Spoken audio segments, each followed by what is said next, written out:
এবং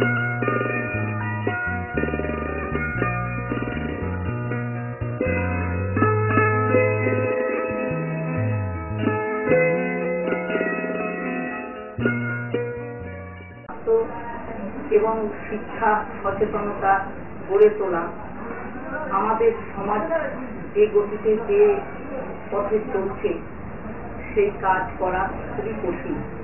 আমাদের জেলায় যখন 1993 সাল থেকে আমরা স্বাস্থ্য বিধান প্রকল্পে আমরা নিয়োজিত হলাম, তখন থেকেই আমরা বুঝেছি যে এই কাজ কত কঠিন।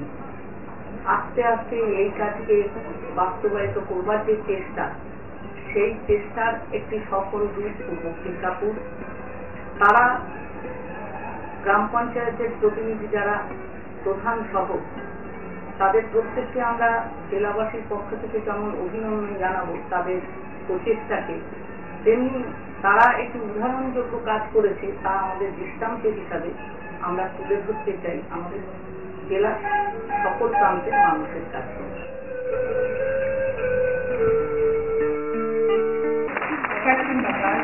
जिला 24 परगना उत्तर ग्राम पंचायत पूर्व खिलकापुर को पुरस्कृत किया जा रहा है।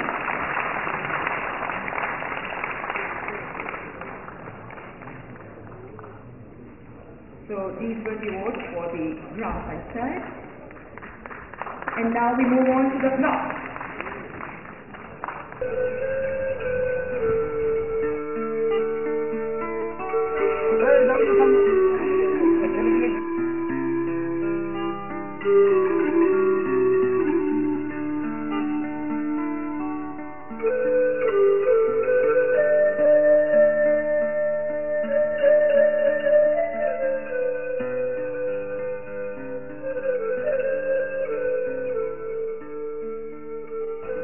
আমরা দেখেছি পূর্ব খিলকাপুরের পঞ্চায়েত সদস্যা প্রধান সহ তারা কিভাবে এটিকে সাধারণ মানুষের মধ্যে নিয়ে যেতে পেরেছে।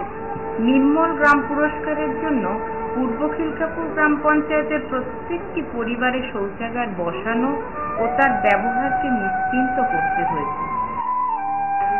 মাঠে ঘাটে দিতে না উপকার হয়েছে, তেমনি সম্পূর্ণভাবে বন্ধ হয়ে গেছে ফাঁকা জায়গায় মলত্যাগ।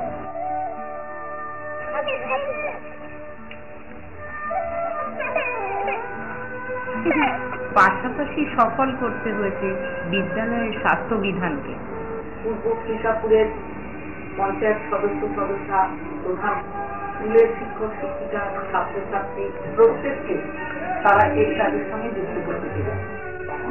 বিদ্যালয়ে আমাদের ছাত্রছাত্রীদের শৌচাগার পরিষ্কারের ব্যাপারে আমরা কাজে লাগাই, কারণ এতে বিদ্যালয় পরিষ্কার পরিচ্ছন্ন থাকবে এবং শৌচাগার পরিষ্কার পরিচ্ছন্ন রাখার ব্যাপারে তাদের সচেতনতা বাড়বে।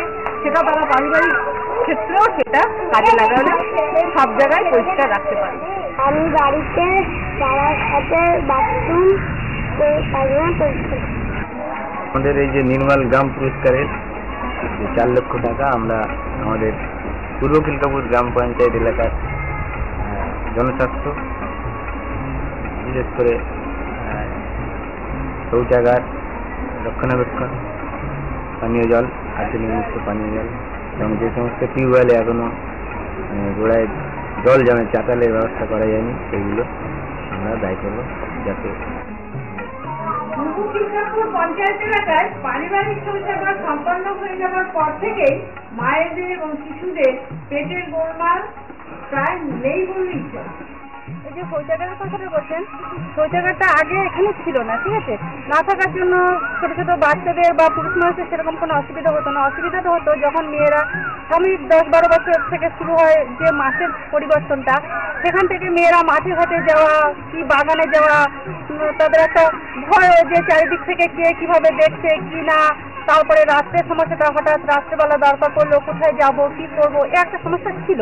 এটা হচ্ছে অনেকদিন আগের কথা। এখন প্রত্যেকটা বাড়িতে শৌচাগার হয়ে গেছে, আমাদের কাছে সেই অসুবিধাটা হচ্ছে না আর কি। আমরা এখন সেখান থেকে নিষ্কৃতি পেয়ে গেছি। আমার বাবার আর্থিক অবস্থা ভালো নয়, তা সত্ত্বেও আমি আমার বাবাকে বলেছি পায়খানা বাথরুম আগে করতে, কারণ এগুলো মহিলাদের, আমার মতো মেয়েদের খুবই সম্মানের ব্যাপার, কারণ আমার মতো মেয়েরা মাঠে যাওয়া সম্ভব না। তার জন্য আমি আমার বাবাকে অনেক বুঝিয়ে পায়খানা বাথরুমটা তৈরি করিয়েছি।